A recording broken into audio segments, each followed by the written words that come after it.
Olá, meus amigos, sejam todos muito bem-vindos ao canal Esdras Navi, e hoje eu estou aqui mais uma vez no canal, né, com o professor Cláudio, do canal Filosofia Ácida, e tem um outro canal também, não é? Núcleo de Ideias. Núcleo de Ideias, isso aí.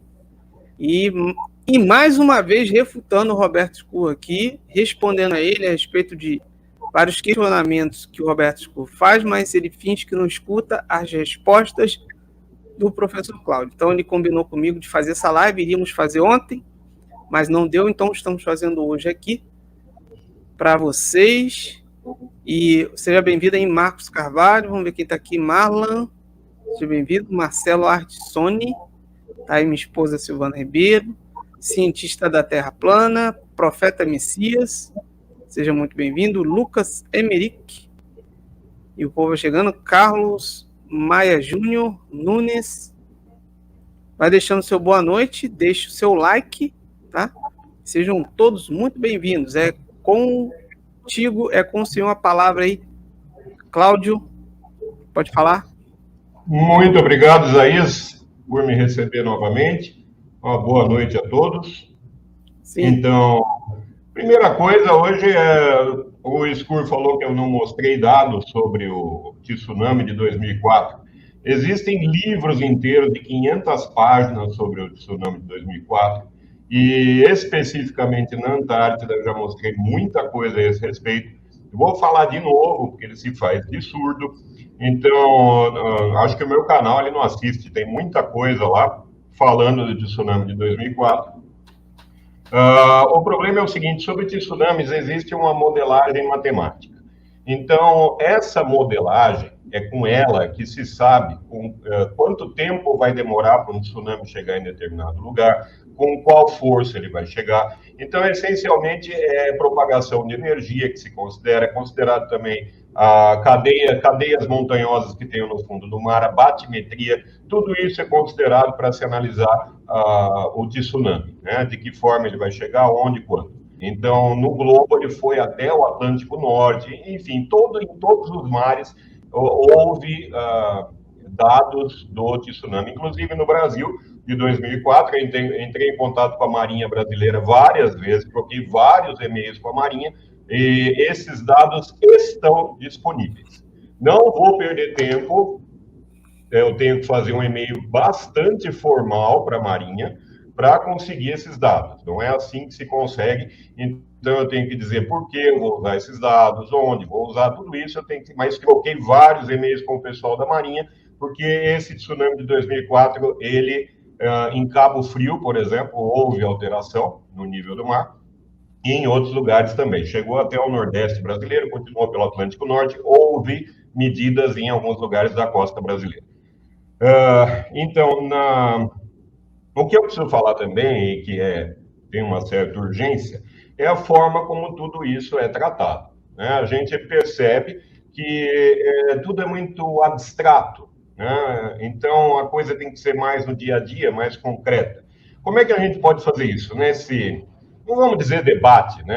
As pessoas têm certas ideias que não se encaixam com a realidade, e outras têm ideias que transformam em ciência.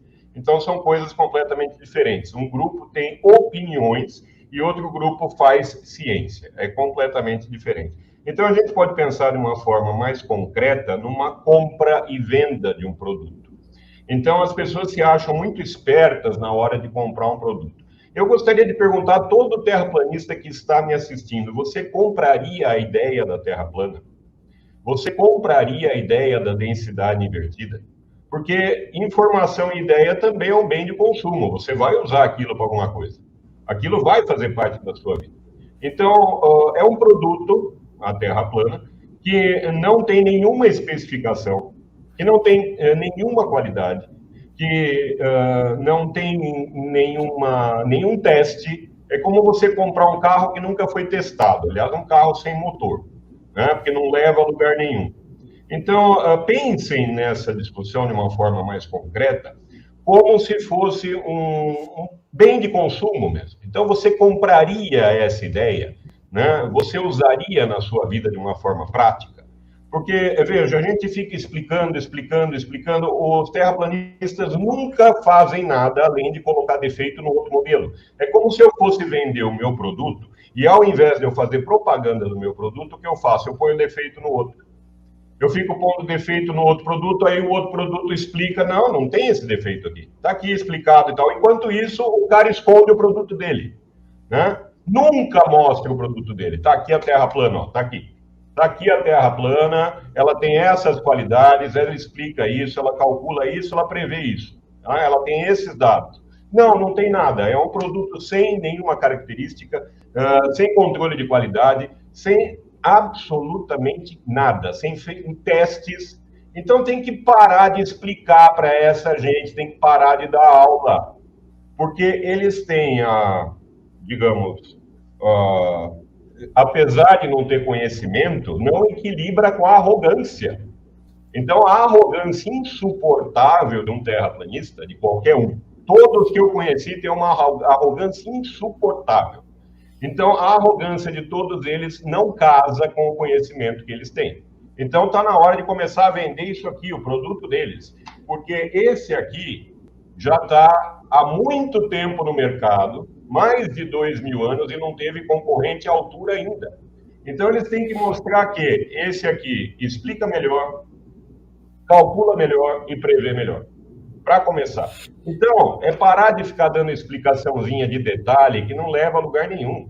O cara pedir uma explicação para você, fala, olha, o seu modelo como funciona mesmo? É claro que eles vão mudar de assunto, que é o que eles fazem o tempo todo, aquela enrolação que a gente já conhece muito bem.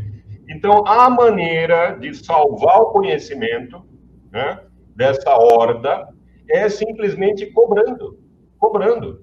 Você não pode destruir uma pessoa que tem uma ideia diferente da sua. Digamos ideia, né? Uma ideia da cabeça dela. Mas você pode cobrar até que ela perceba que aquilo não tem fundamento nenhum, que ela cai em contradição o tempo todo e que ao invés dela mostrar o modelo dela, ela só aponta defeito no outro. E esses supostos defeitos, eles são imediatamente explicados. O que eles querem é exatamente isso, vai de detalhe em detalhe, que já foram explicados centenas de vezes, e continua indo de detalhe em detalhe. Vimos recentemente o Macapá, né? Aquele rigorosíssimo experimento de Macapá feito com uma régua escolar. Então, nesse rigorosíssimo experimento que eles fizeram, o Sol estava quase 90 graus, estava quanto? 89,74, algo assim. Dava metade do diâmetro angular do Sol de diferença. Quer dizer, 89,74 precisa explicar para o senhor escuro que não dá 89 graus e 74 minutos. Tem que fazer uma regrinha de 3 ali para transformar. Então, pega 89, tira inteiro, 0,74 seria a parte fracionária, multiplica por 60, vai achar em minutos, depois pega a parte inteira de minutos, tira de lado, multiplica por 60 de novo. Vai dar 89 graus, 44 minutos e 24 segundos, né? Já passando para a base 60. Então, tem que explicar isso para ele. Mas, enfim, o que eu quero, porque ele me convidou para um debate, ótimo, faço esse debate, senhor Escurso, sem problema. Explico os 15 experimentos que eu fiz a respeito de densidade atmosférica. O que eles vão falar? Não foram 15, foram 14. É mais ou menos assim, né, que funciona a coisa. Então, esse é o tipo de argumentação que não leva a lugar nenhum, né? Só deixa as pessoas irritadas, é claro, uma das intenções é essa, de irritar as pessoas, a chegar no ponto que ela, é claro, perde a concentração, perdeu a concentração, acaba falando bobagem, fazendo bobagem. Então, isso acontece também. A intenção deles é essa, eles irritam muito bem, conhecimento não tem qualquer um. Enfim, sobre a densidade invertida, que é o tema dessa live, então, eu tenho uma série de slides aqui para mostrar. Eu fiz só 52 slides, eu acho que é suficiente.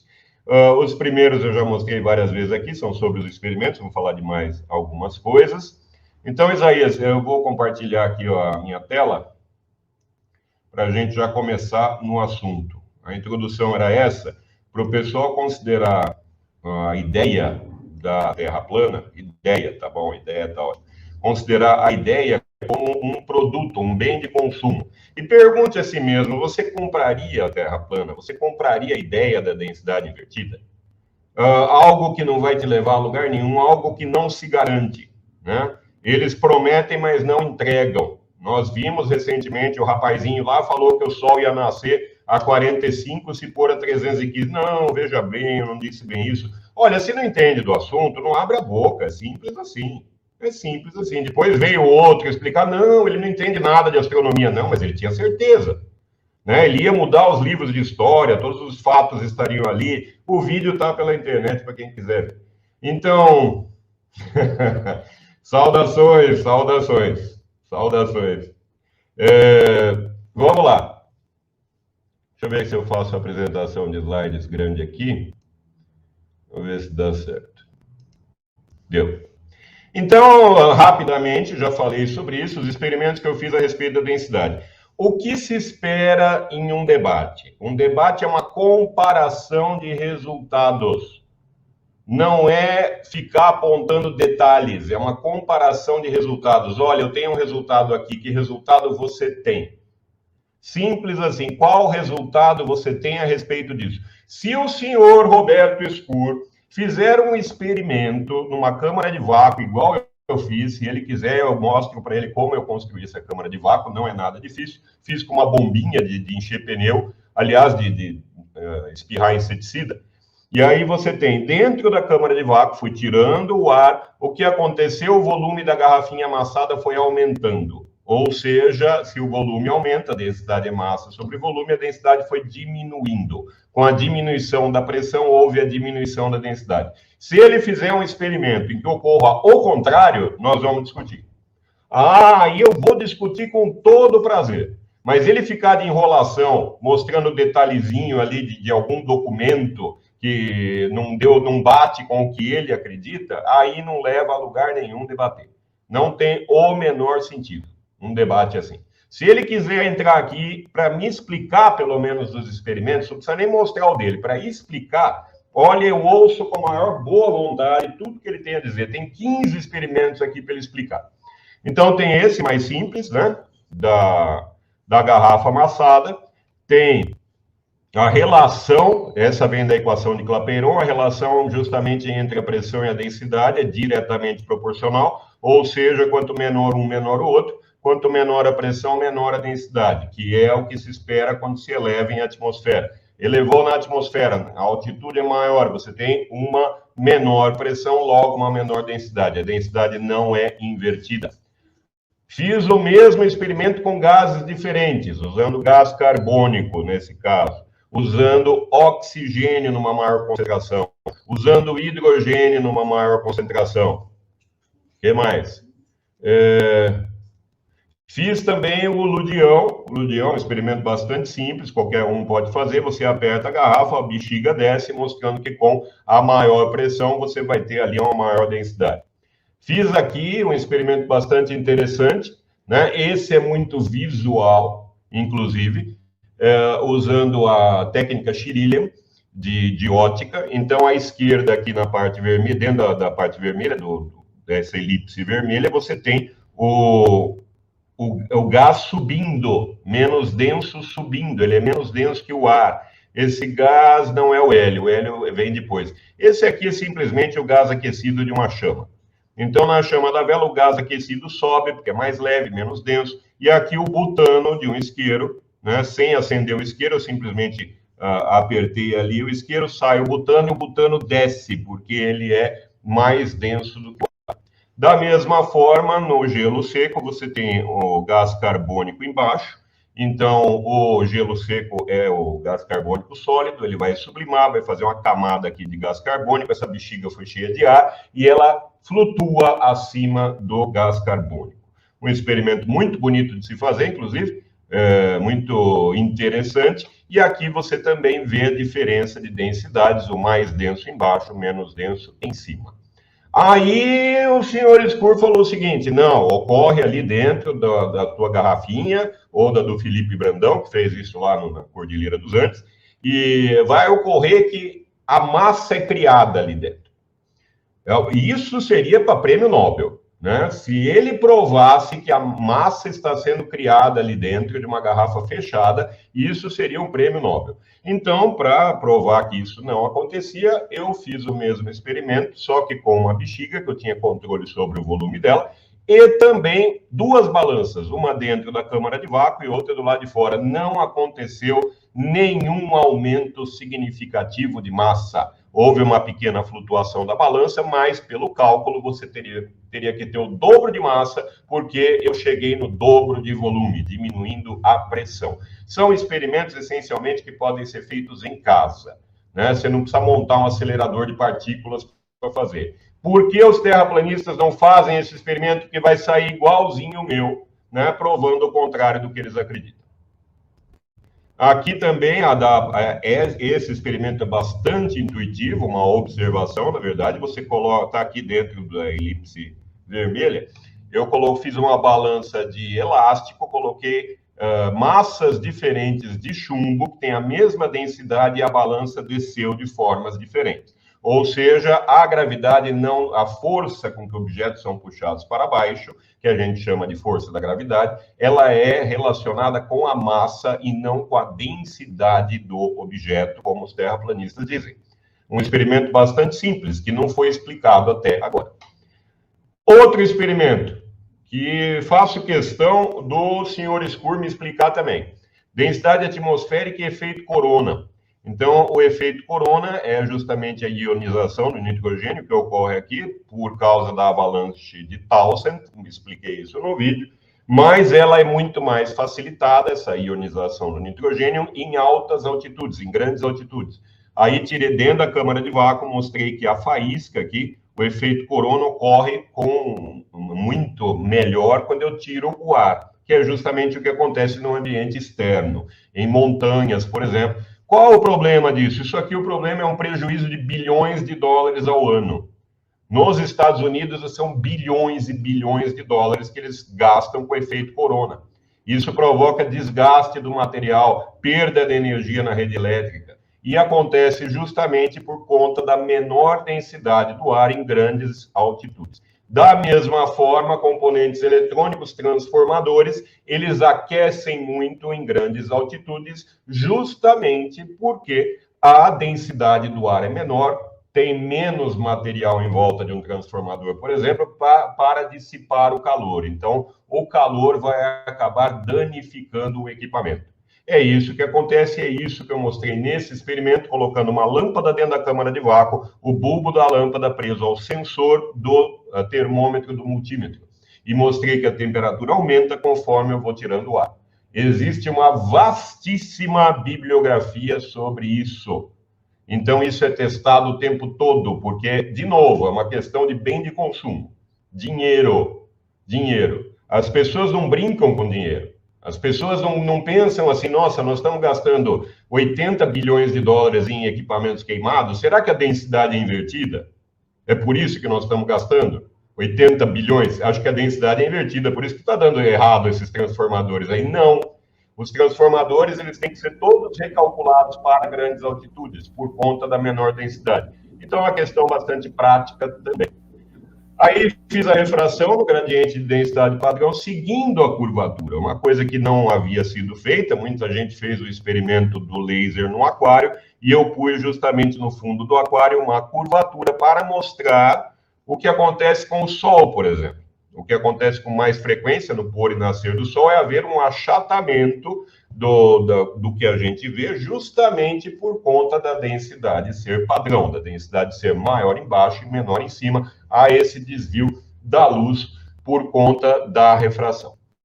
E aqui mostrei também no mesmo aquário, esse aquário eu coloquei açúcar cristal embaixo, esperei em 2 dias para estabilizar ali, e você vê exatamente o pôr do sol. Esse pôr do sol aqui, na verdade, é dentro do meu aquário. E há esse achatamento na direção vertical por conta da diferença de densidade padrão, que é justamente essa que está aqui na figura à esquerda. O que pode acontecer com alguns exemplos que são locais e transitórios. Então, o que o senhor Skur aponta, geralmente, são inversões térmicas. Inversões térmicas são inversões de densidade, mas elas acontecem de forma pontual e transitória, não é o comportamento de toda a atmosfera como ele quer que seja, de forma alguma. Então, por exemplo, em 1952, você teve uma gravíssima inversão térmica na cidade de Londres, matando 12 mil pessoas. Então, imagine se a densidade fosse invertida, quantas milhões de pessoas morreriam no mundo em cidades poluídas.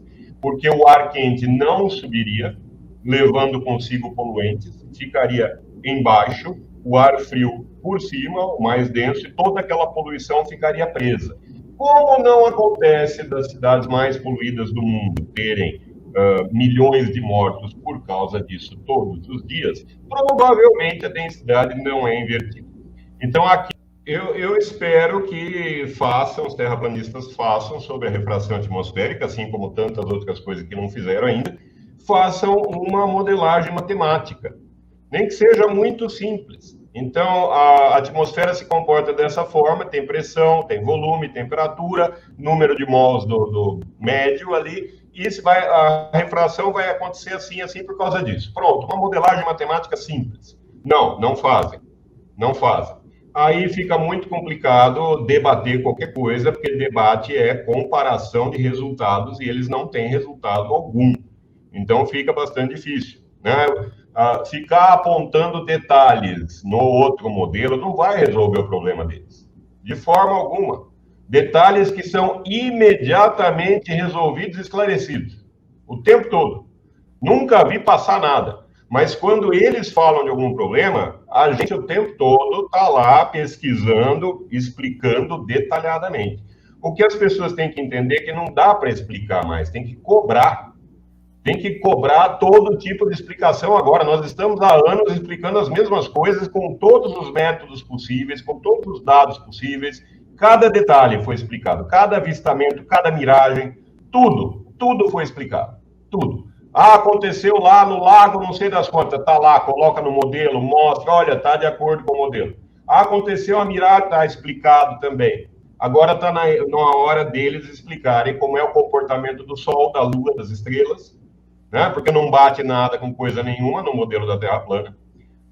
Explicar uma série de coisas. Dá para fazer uma lista de 50, 60 coisas que eles nem começaram a explicar ainda. Mas, se começar a tentar explicar, não vai conseguir. Se for fazer uma modelagem matemática, a gente imediatamente testa. Então, eu aguardo para esse debate com o senhor Escuro que ele faça uma modelagem matemática. Fazendo a modelagem matemática, eu vou ali no meu laboratório e meço tudo bonitinho para ver se bate com o que ele está falando. Esse é o problema deles não usarem matemática. Não é, talvez um ou outro entenda um pouco de matemática, né? Mas se for usar, tem o problema da gente conseguir testar. Né? Por isso que fala que é uma ciência exata, porque a gente consegue testar bonitinho e não vai dar certo. Seguindo, depois eu vou falar dos tsunamis, vou mostrar de novo os dados, etc. Seguindo, miragem MOC ou vaso etrusco.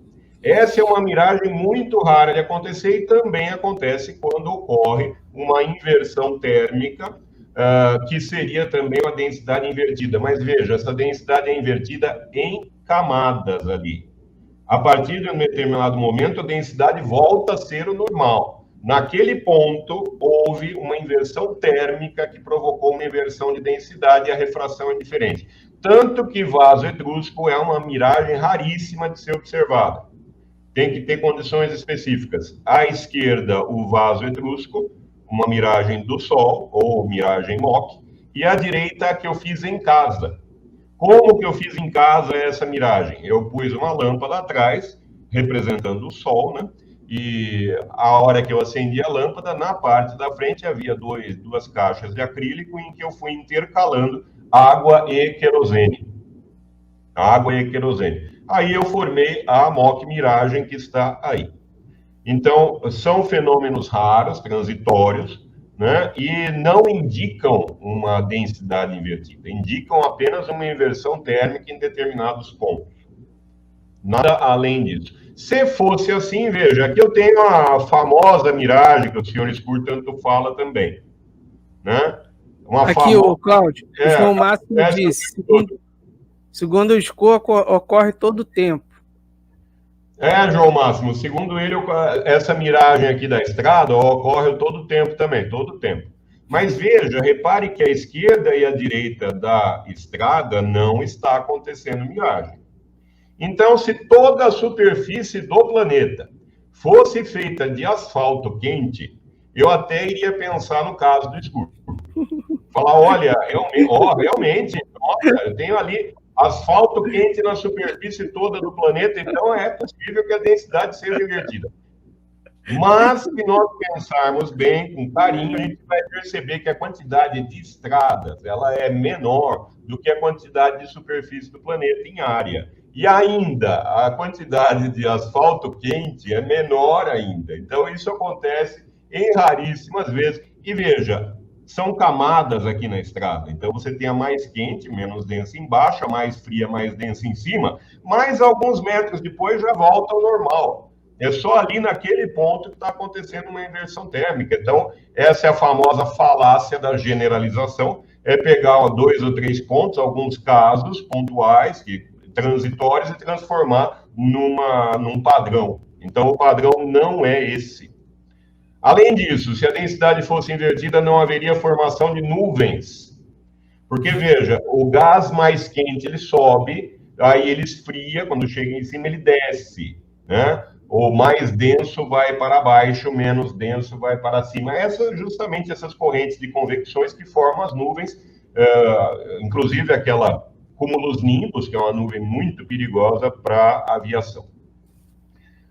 Na sequência, medindo a densidade do ar. Como a densidade do ar é medida, coloquei aqui a referência, vejam tudo no Esférica Est ali do Rasek, um excelente site, tem contribuições de muitas pessoas, então vocês vão encontrar muita coisa lá, referências que não faltam, né, para que a parte da densidade invertida estude, para variar, veja alguma coisa, façam uma pesquisa, porque não adianta usar a falácia de cherry picking também, ficar pescando coisinhas ali para ver se consegue resolver alguma coisa. Não, o problema de vocês é imenso, imenso. Vocês não têm os fundamentos de uma ideia, não vou nem falar modelo, os fundamentos de uma ideia que vocês querem tornar verdadeira.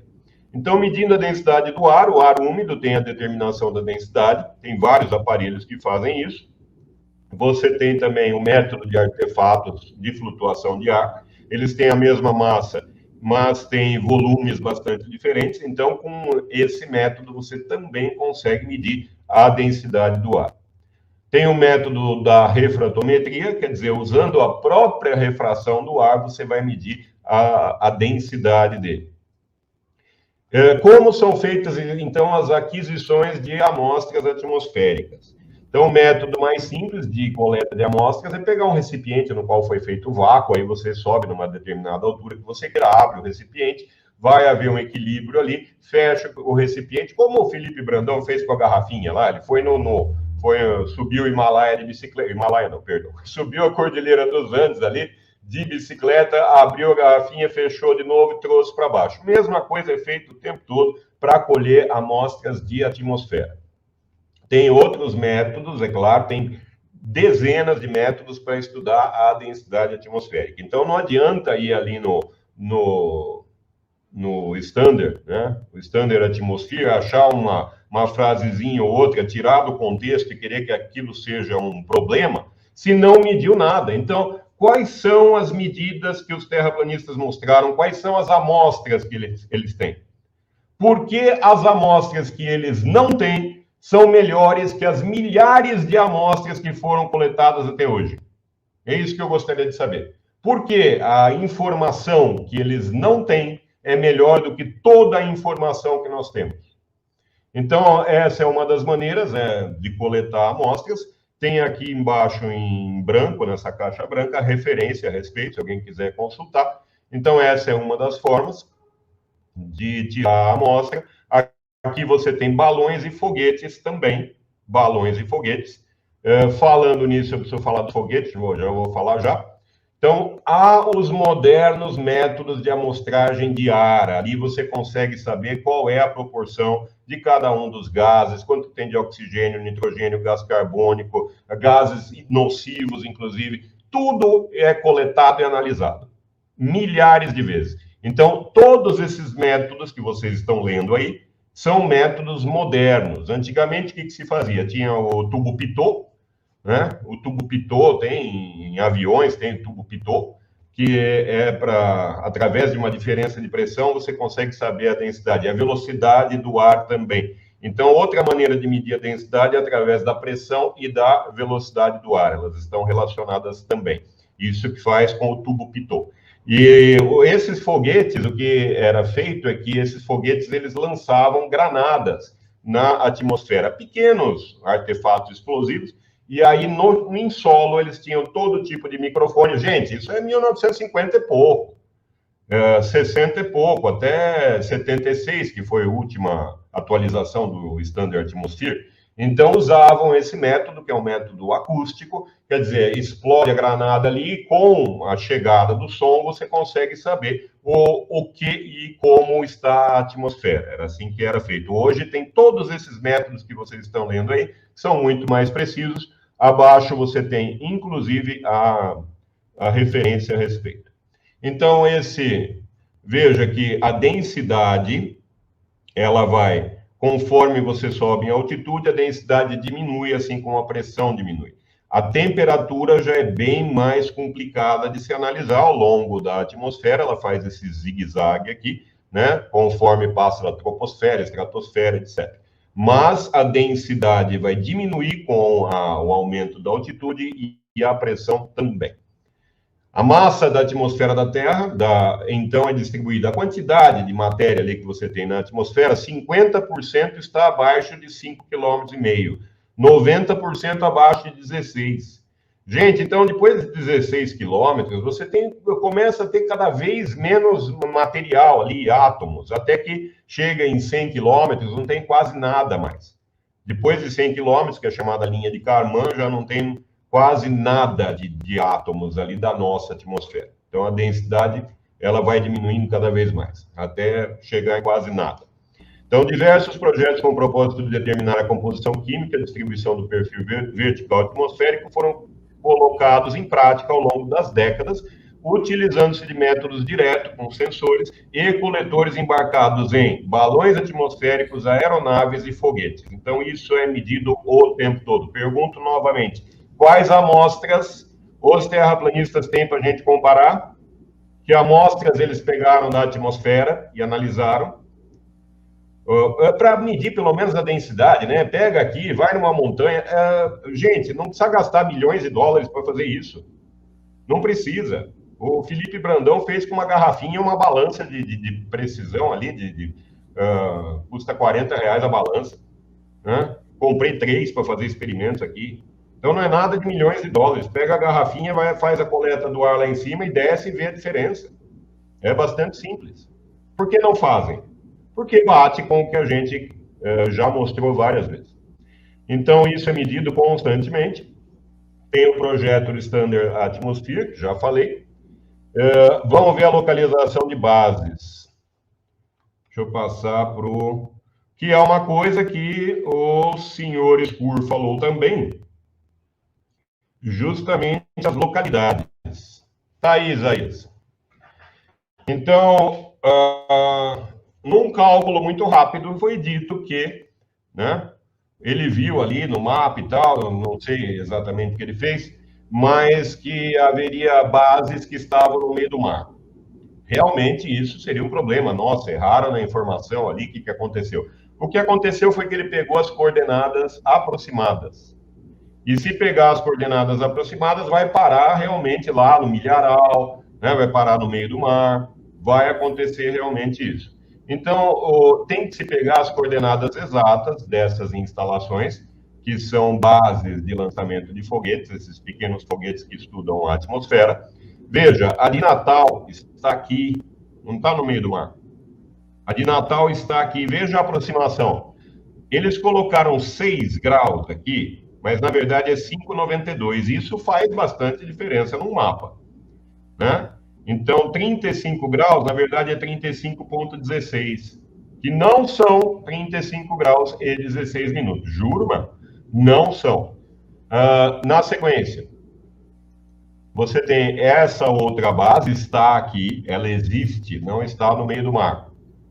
Outra base, na Flórida, está aqui, que lança foguetes para estudar a atmosfera. Outra aqui na Austrália. Outra no Novo México, está aqui a base de lançamento de foguetes. Todas elas existem. Está aqui outra base, na Virgínia. A outra em Manitoba está aqui. E, finalmente, a última no Alasca está aqui. Então, se fizer a aproximação, usar as coordenadas aproximadas, realmente não vai dar certo. Mas tem que usar as coordenadas exatas, vai cair exatamente ali na base. E elas existem, não estão no meio do mar.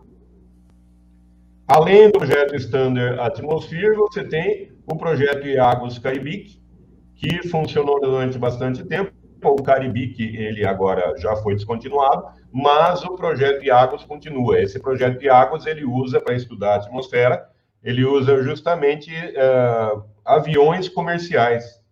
Então, coloca-se a aparelhagem ali num avião comercial qualquer. Eles usam da Lufthansa, se não me engano. Isso, usam da Lufthansa.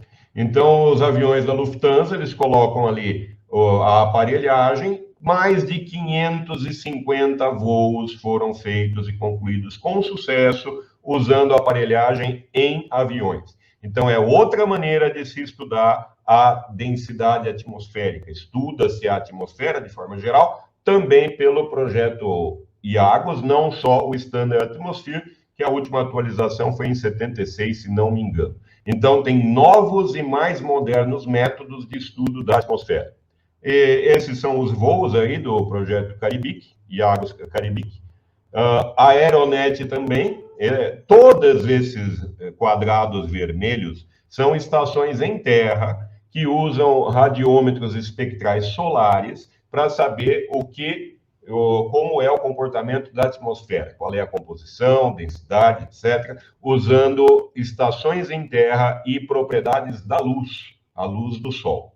Então, um espectrômetro, por exemplo, você consegue saber com ele a constituição de uma estrela, da atmosfera de um exoplaneta, usando um espectrômetro. Imagine na Terra, isso fica muito mais fácil. Então, a nossa atmosfera também é bastante estudada com radiômetros espectrais solares. E tem a refratometria atmosférica também, usando a refração da luz, você consegue saber muito sobre a nossa atmosfera. Então, agora sobre a refração.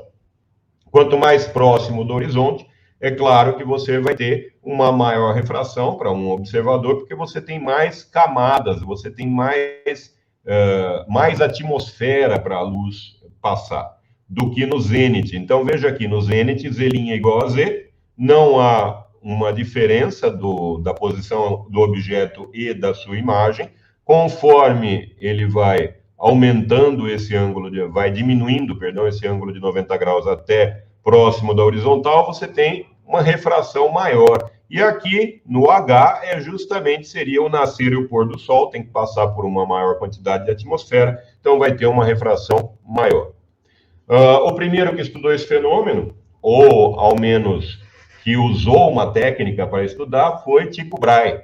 Então, à direita você vê a obra de Tycho Brahe, a Epístola Astronômica, e ele sabia a posição do Sol. Ele sabia em que posição deveria estar o Sol, e o Sol estava em outra, por causa justamente da refração. Então, ele foi estudando esse fenômeno. Além disso, ao longo do tempo, tornou-se necessária a preditividade do efeito de refração, permitindo, assim, a criação de tabelas náuticas, aumento na eficiência dos radares, aumento da precisão dos levantamentos geodésicos. Em tudo isso, a refração é importantíssima. Se a refração fosse invertida, nada disso teria os mesmos resultados que tem hoje, é claro. É claro. Então, o que precisa ser feito é mostrar que esses mesmos resultados podem ser alcançados com a refração invertida, né? Como se faz isso? Com uma modelagem matemática. Mostra que a matemática é a mesma nos dois casos. né? Aí a gente leva em consideração, porque, sabe, ficar mostrando detalhezinho assim que não leva a lugar nenhum, não dá certo. Não é construção de conhecimento isso. Se eles querem construir conhecimento, é melhor voltar-se para o próprio modelo e tentar achar alguma coisa que ele explique. Então, além disso, você tem a refratometria por radar. É claro que essa é uma das formas também de estudo da refração atmosférica através do radar, torna muito preciso. Aqui uma imagem do estudo do radar, feita da refração atmosférica. Tem o LIDAR. A diferença do LIDAR e do radar é que o LIDAR é feito com laser, feito com luz. Então, essa também é uma das formas do estudo da refração atmosférica. Peraí, professor, o Adão Fluido falou que nem o Isaías está entendendo o que ele está falando. Estou entendendo sim, porque ele está repetindo algo que é falado aqui quase todo dia. Quer dizer, todo dia aqui sobre esse assunto. E eu estou entendendo muito mais do que quando eu era terraplanista, eu não entendia nada. Essa que é a verdade. Agora eu estou entendendo. Esse aqui é da TP, ó. Esse Adão Fluido aí.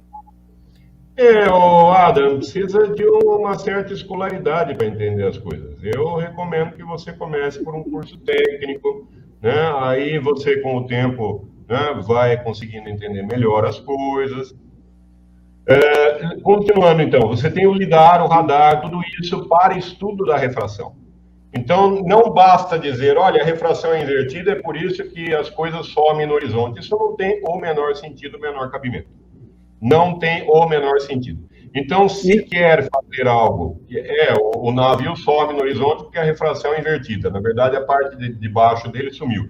É essa a intenção da densidade, no fundo, é essa a intenção da densidade invertida. É explicar esse tipo de comportamento, mas que não explica nada.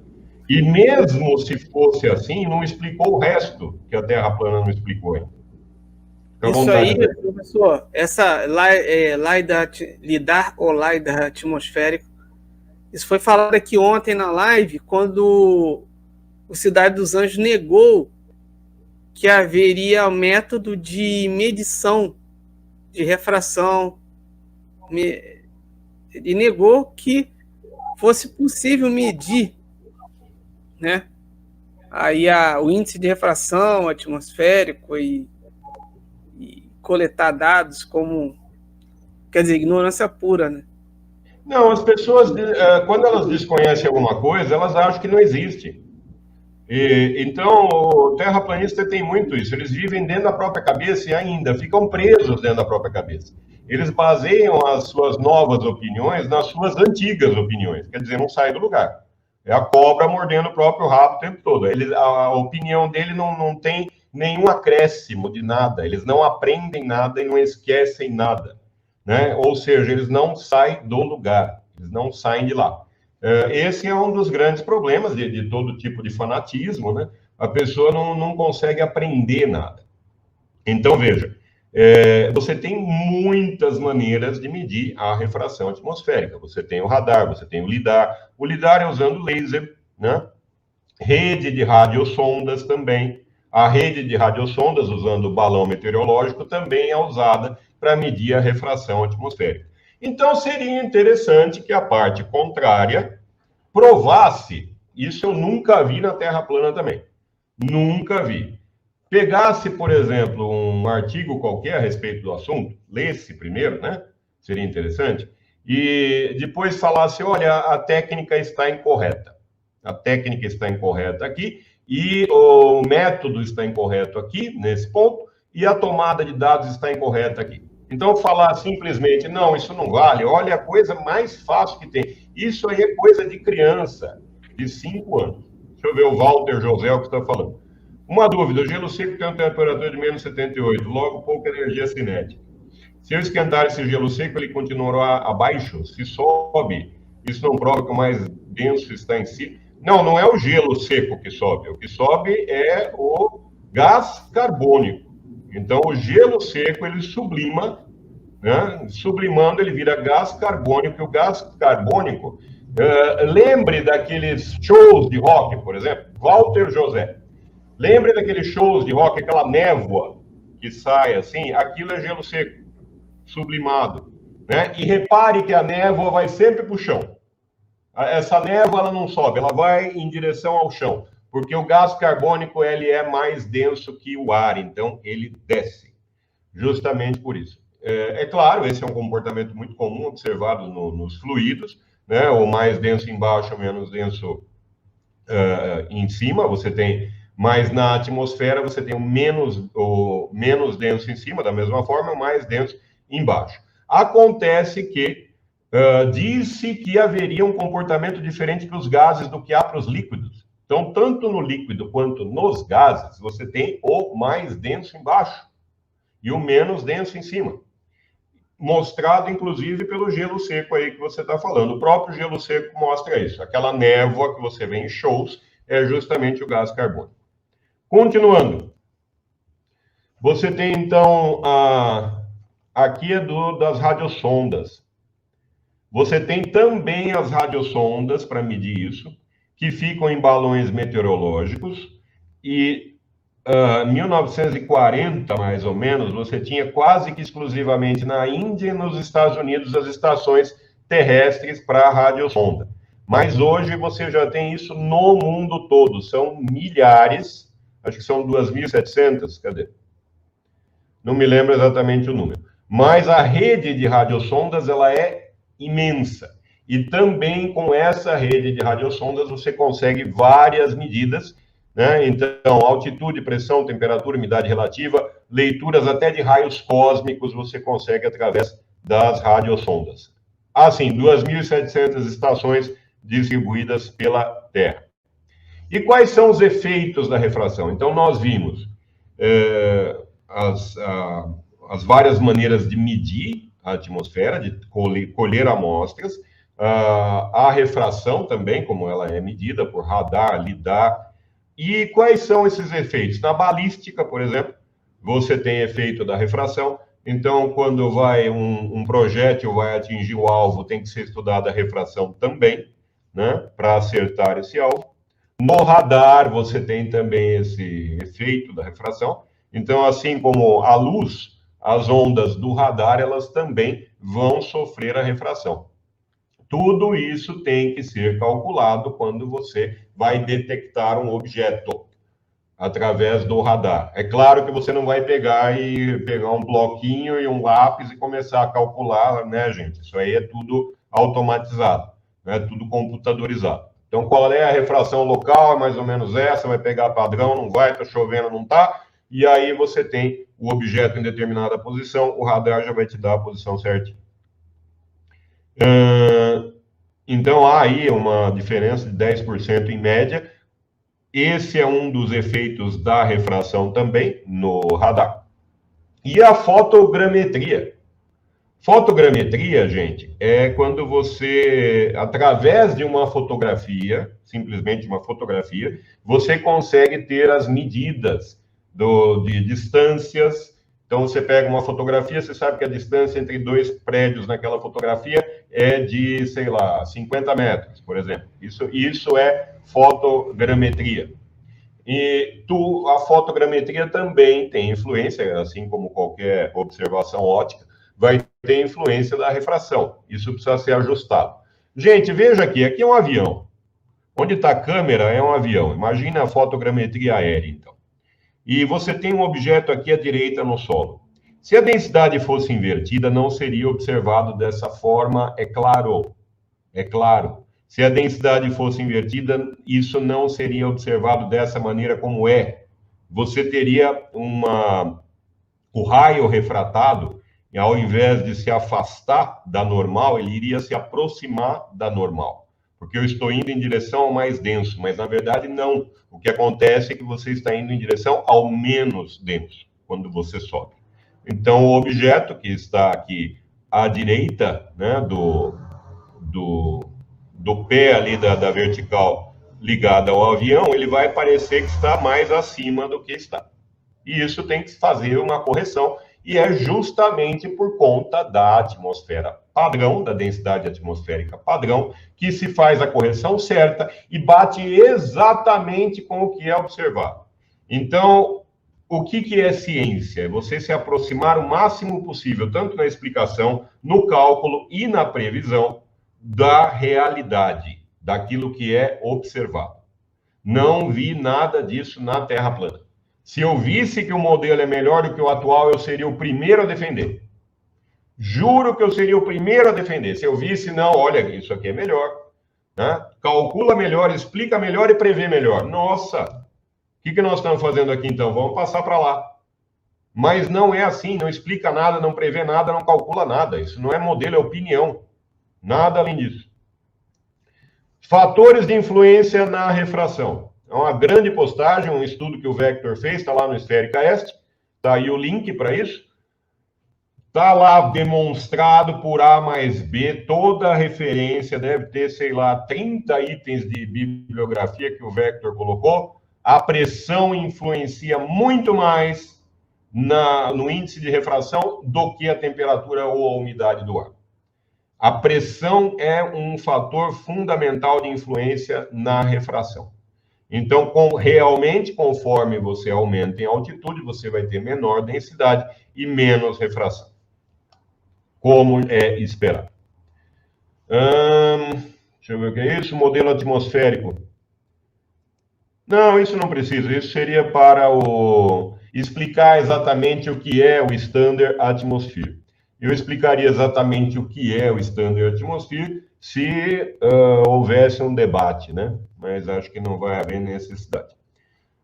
Ainda, Isaías, preciso falar sobre aqui, só a Antártida. Então, essa questão aí. Legal. Essa questão. Então, falei da densidade, falei da refração, e agora o registro de tsunami de 2004 na Antártida. Veja, eu acho que o escuro é surdo, né? Porque eu já falei isso tantas vezes que já até decorei esse negócio. Então, veja, em 2004 houve o tsunami ali em Sumatra, matou mais de 230 mil pessoas. Então, Felipe F., põe o superchat aí do Felipe F. Professor Cláudio, fiz esse cálculo usando o Clapeyron. Muito bom. Muito bom. Então, veja, sobre os tsunamis. Já dei todos os detalhes sobre tsunamis. Agora eu quero saber, eles que peguem o especialista em ondas, né? Pega lá o especialista em ondas e que ele faça um modelo matemático do tsunami. Pode ser qualquer um, não precisa ser o de 2004. Faça o modelo matemático do tsunami e me mostre como esse modelo matemático mostra que as ondas chegam em determinado lugar com determinada amplitude, frequência, etc. Né? Seria interessante.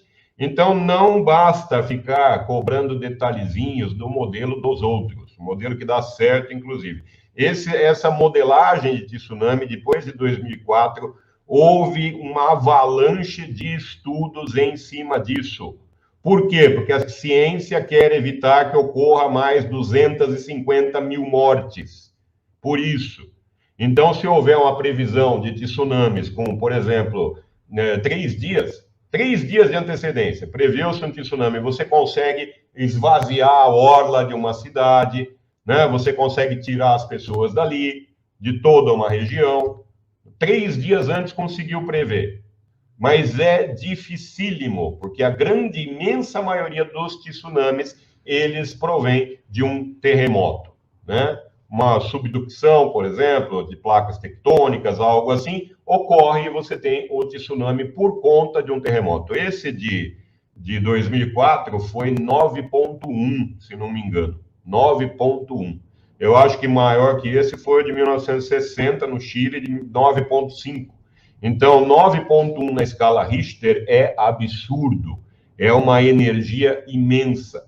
E o que aconteceu na região ali, não vou dizer no mundo não, muito mais na região, 250 mil pessoas morreram. Um dos maiores desastres da história humana.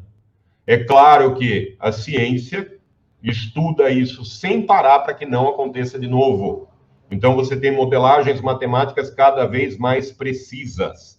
Então, terraplanistas, ao invés de reclamar, deveriam fazer algum bem pela humanidade, ao invés de tentar atrasá-la, né? Que é só o que eles conseguem fazer, é atrasar a humanidade. Até agora não vi uma única colaboração científica ou cultural de qualquer terraplanista do mundo. Tá aí, então, registros do tsunami de 2004 na Antártida, onde aconteceu. Localização dos registros no mapa. Você tem aqui na projeção azimutal e você tem aqui também à esquerda na Antártida. Então, veja, em todos esses pontos vermelhos houve registros de tsunami. O que eu gostaria de saber é como é que ele passa aqui, não sei se dá para ver o meu cursor, como ele passa aqui da base Scott, aqui embaixo, e chega em King Edward. Tá dando para ver sim, Cláudio, tá dando para ver. Como o tsunami vem daqui para cá sem contornar a Antártida? Só tsunami, que eu saiba, não voa, né? Tsunami não voa, então como ele chega lá? Ele volta, o tsunami volta. A onda está assim, aí ela vai voltar sobre si mesmo o tsunami. Um pouco complicado de acontecer. Então, como você tem uma medida aqui na base Scott, o tsunami chegou aqui na King Edward, então é muito provável que ele tenha contornado a Antártida. E não só efeito Pac-Man. João Máximo, olha, a gente tira sarro. João, a gente tira sarro, mas isso aconteceu, João. E isso, vocês tiram o sarro, mas aconteceu, se não me engano, foi na Inglaterra, na Escócia. Na Inglaterra, terraplanista. Eles fizeram uma reunião lá e eles queriam explicar de qualquer jeito como é que passava de um lugar para o outro. Aí o cara falou, não, é feito Pac-Man. E todo mundo bateu palma. Tá explicado. Agora está tudo explicado. Efeito Pac-Man. Não faltava mais nada. Olha, feliz aí, a coisa é séria, Isaías. E aí, gente, vocês têm aqui na passagem de Drake também. Então, o tsunami, ele atinge por dois lados aqui a passagem de Drake, mostrando novamente que ele deu a volta na Antártida também.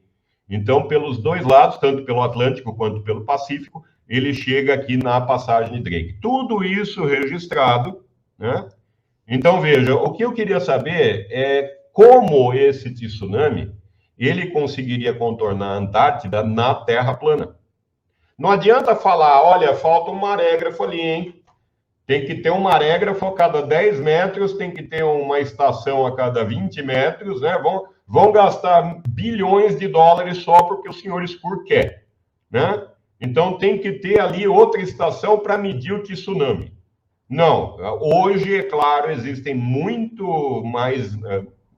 meios muito maiores de se detectar tsunami do que em 2004. Então, essa pesquisa, ela hoje é imensa, justamente por conta do grande perigo de um tsunami, né? Causa um desastre absurdo. Então, você tem as boias DART, por exemplo, né? Para ver como ocorrem variações da água. Tem uma série de coisas, os marégrafos, tem um monte de coisa para poder estudar isso. Então, aí, Cláudio, foi beirando o domo. Foi beirando o domo. André Simon aí, tudo bom, André? André Simon também é um inscrito do meu canal. Aliás, um abração para todos os inscritos e não inscritos do meu canal. Olha, hoje eu estou tão calmo que eu mando um abraço até para os terraplanistas. Aí, professor, Theo Cardoso aí, ó. Um abraço, professor Cláudio. Carisma e conhecimento único. Boa noite. Muito obrigado, Theo. Theo Cardoso, que fez lá o experimento. Foi lá no Bruno, lá, ó. Foi lá em Macapá. Ah, esse é o Theo de Macapá? Isso. Que fiscalizar lá o Bruno. Ah, tá. Olha, muito bom, Theo. Muito bom. Agora eles estão lá dando chilique, que eles querem que a gente vá lá e messe, faça, aconteça. Mas, gente, eu não entendi. Não chegou a 89 e poucos graus? 89, quando ele chegou lá, ô Cláudio, quando ele chegou lá, os caras suaram frio. Quando ele chegou aqui, direto da live do Sistemático aqui, ó. Os caras suaram frio,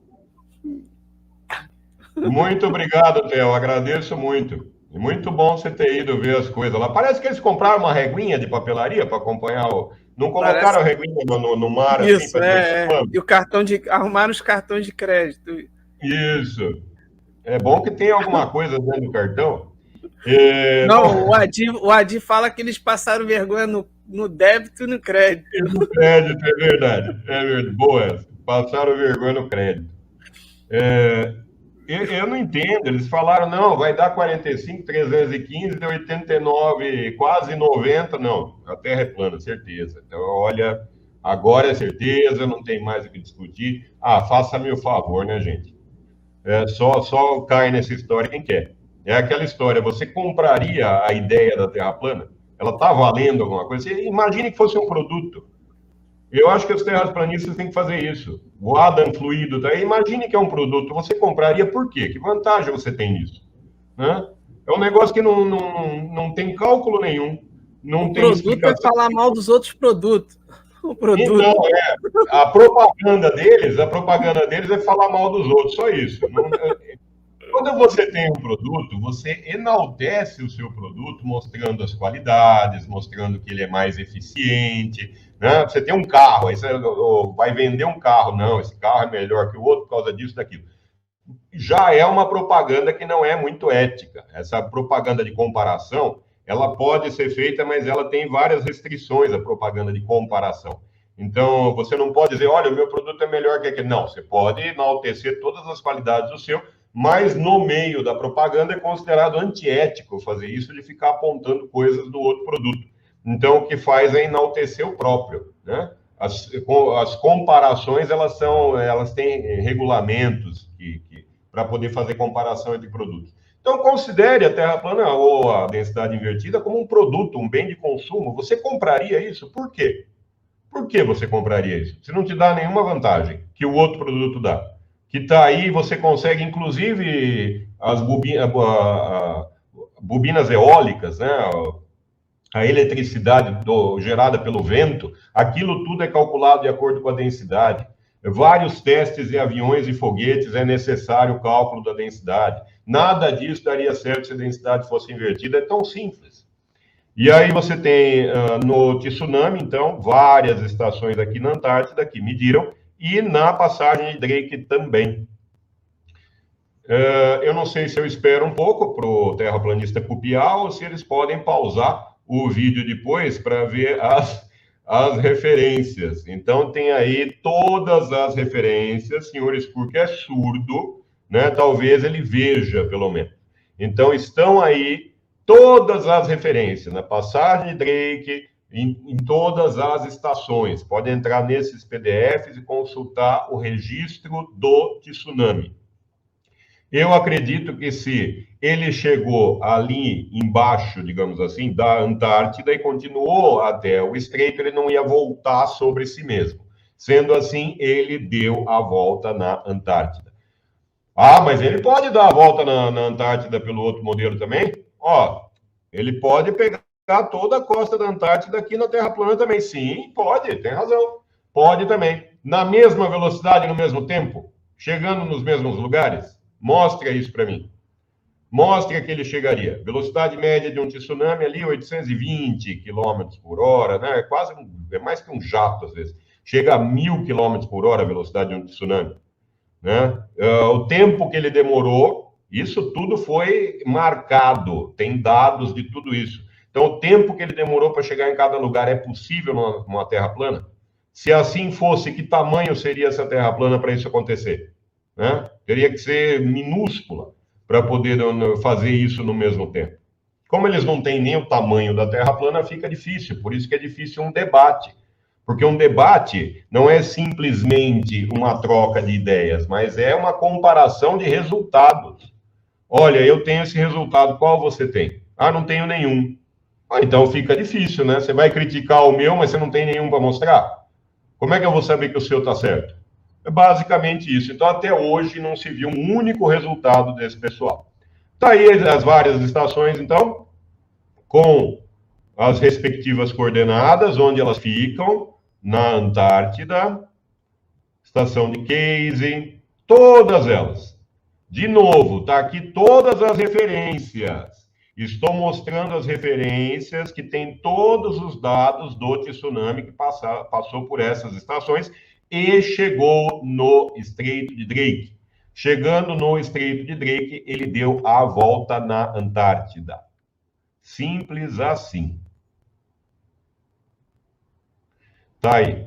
Chegou dos dois lados no Estreito de Drake. Aqui outras imagens do tsunami. Aqui, quando ele chega no Rio de Janeiro, chegou em Cabo Frio. Em Cabo Frio, o tsunami de 2004, ele teve uma grande elevação ali, né? Por conta do tsunami. Tudo isso foi registrado pela Marinha do Brasil. Eles dizem que não foi registrado na Antártida, né? Então, foi registrado em todas essas estações que eu mostrei e em estações também aqui no Estreito de Drake. Também você tem registro. Então, se quiser registro a cada 10 metros da Antártida, vai lá engolir água. Vai nadando lá na Antártida, fica lá boiando, espera o tsunami passar. Né? Aí você vai ter registro de 10 em 10 metros. Porque não é assim que a ciência funciona. A gente não mede o ar de 5 em 5 centímetros. Vou coletar uma amostra do ar aqui e depois aqui, para ver se aqui é diferente. Olha, gente, é muito provável que o ar seja igual aqui e aqui embaixo.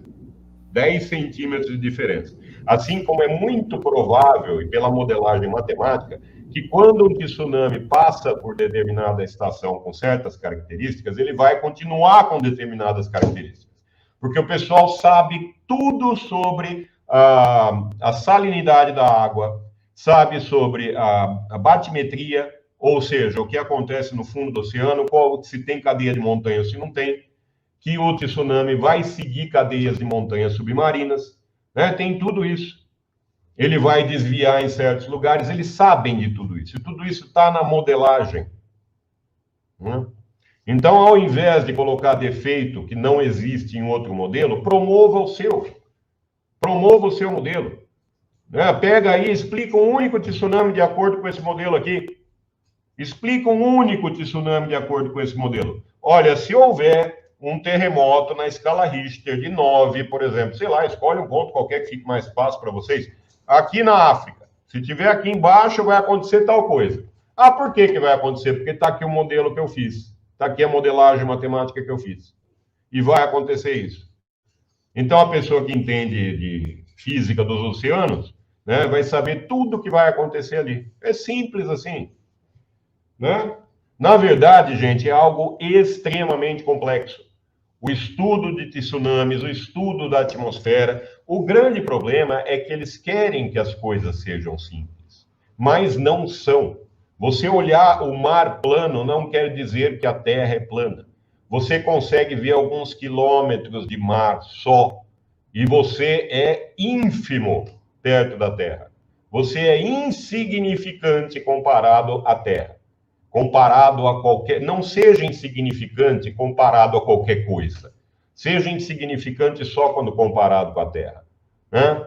Então, eu acho também que as pessoas querem essas respostas simples. Talvez a Terra plana dê isso, respostas simples e erradas para problemas complexos. Não é assim que se resolve as coisas. As coisas são mesmo difíceis, muito difíceis. Veja a vida de cada qual, é só você pensar na própria vida. A sua vida foi fácil. A ciência também não é, o conhecimento também não é. Então não queira das outras coisas o que você não tem. As coisas não são fáceis, ciência não é fácil. Você tem que estudar até os olhos sangrarem. Você não tira respostas da sua cabeça. Tá aí, então, estação Scott, falei já de todas essas estações, né? Já dei todos esses exemplos. Isaías, deixa eu ver o que tem aí, André Simon. A Terra é plana porque não é esférica, e não porque os dados apontam que é plana. É, exatamente, André, é basicamente isso. O André Simon, ele tem uma ótima, que é o seguinte: como é que foram enganadas 7 bilhões de pessoas até hoje no formato da Terra? Como é a logística disso? São os gatos pingados que descobrem a verdade, professor. É isso aí que eu desconfiava. São os iluminados. Os iluminados. Porque uma coisa que eu questionei foi o seguinte: que só uns gatos pingados na internet, aleatórios, que não conhecem nada, que descobrem a verdade. Por que não um astrônomo? Por que não uma pessoa envolvida com o próprio trabalho que envolve o formato da Terra, né? Tinha que ser essas pessoas que deveriam ser os terraplanistas de verdade, se a Terra fosse plana, no caso. Além disso, Isaías, nós conhecemos muito bem o ser humano. Quanto tempo uma pessoa consegue guardar um segredo? Não muito tempo. Então, por exemplo, tem um cara na NASA lá, o cara na NASA, ele sabe que a Terra é plana. Você acha que ele não vai contar para a mulher dele? Você acha que a mulher dele não vai contar para a vizinha? E assim por diante. Então, é uma questão, inclusive, do ser humano. Um segredo não dura muito tempo. E, além disso, o que a gente tem é o que se encaixa quase que perfeitamente, porque não tem isso em ciência, não há um encaixe perfeito. Alguma coisa sempre fica, o que a gente tem é cada vez maior precisão. Então, o que se tem de modelo da Terra é o esférico. Tem um leve achatamento nos polos, que é insignificante comparado com o tamanho da Terra. Mas o que nós temos é um modelo esférico, que se encaixa em todas as observações, prevê com uma maravilha de precisão. Tudo isso explica, calcula, prevê. Ciência é isso. Esses 3 pontos. Cláudio, eu ri pra caramba esse comentário aqui, ó. Brunal pediu pelas imagens do Theo Cardoso do pôr do sol, mas antes das 11 da manhã ele já tinha vazado para tomar cachaça. Nem a sombra do meio-dia teve capacidade de registrar. Então, Isaías, eu estava conversando isso em outra live, eu queria saber como é que isso que eles têm que explicar, né? Pode excluir minha apresentação, que eu já terminei, eu já falei tudo sobre ele. Eu queria saber, o negócio é o seguinte, você está aqui em Macapá, na Terra plana, né? Está aqui em Macapá. Sim. E aí a sombra, ela fez isso durante o dia. Então o Sol fez assim. Mas peraí, o Sol não faz assim? Fez... Isso aí que todo mundo questiona. Então, aí eles estão dizendo o quê? Que tem vários sóis, na verdade, que fazem esse pulinho aqui na Terra plana. Eles falam o seguinte, que o Sol fez assim mesmo, do jeito aí. Só que esse não é o Sol verdadeiro, é o Sol aparente. Ah, que interessante! Que coisa! Será que eles não vão... Eles podem um dia optar, usar a navalha de Ockham, chama, né? Você conhece bem? Então, usar a navalha de Ockham. Ou seja, a explicação mais simples. Né? Daqui a pouco eles estão com 18 sóis em volta da Terra plana, 15 luas, né? Uma holográfica e outra de Maria Mole, só para conseguir explicar tudo isso, e não vai conseguir, vai continuar faltando. A live que eu fiz hoje foi essa: se o Sol aparente, se o Sol visível da TP é o aparente, onde está o Sol real? Aí pergunta, onde está o Sol real? Eles não sabem falar onde está. É lógico. Porque se eles falarem onde está, eles não podem dar muita informação. É aquela história, olha, eu tenho um produto para vender, mas está escondido. Né? Se você comprar, eu te mostro só um pedacinho, assim, uma roda. Te mostro uma roda do carro. Não, mas eu quero ver o carro todo, prontinho, tal, funcionando. Não, eu te mostro a roda. Então é mais ou menos assim, se imaginar como um produto sendo vendido, nossa, fica até engraçado. Quer dizer, você vai comprar um negócio que não te dá nenhuma vantagem, não funciona, né? Você comprou um carro sem motor que não liga, nem o farol acende, nem o rádio funciona. Então é terrível.